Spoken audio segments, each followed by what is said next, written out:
Good morning. Welcome to Arise and Work channel.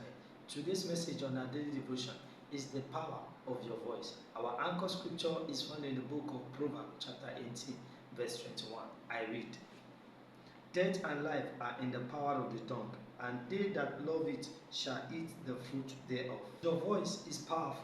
Many people underestimate the power of what they say, but the Bible tells us clearly that your word carry power, either life or death. What you speak can build or break, encourage or discourage, create or destroy. In the Bible, David faced a giant named Goliath. Before the battle even began, David spoke words of faith. I come to you in the name of the Lord. His word reflected his confidence in God, and that faith led to victory. If your words are powerful, then we must use them wisely.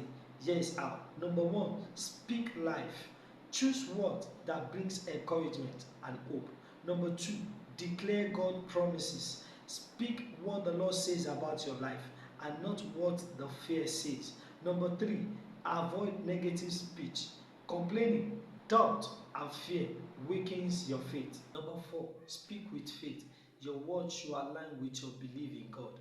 What you say today can shape your tomorrow. Your voice is not ordinary, it carries power. Let us pray. Heavenly Father, we thank you for the word you've said to us today. Help us to use our words wisely. Lord, teach us to speak life, faith, and truth into our destiny, and cancel every negative speeches against our life and destiny. In Jesus' name, amen. If this message bless you, type in the comment, I speak life. Subscribe to Arise and Work channel for more daily devotion. Remember today, your voice has power. Use it wisely. Arise and walk in faith today. God bless you.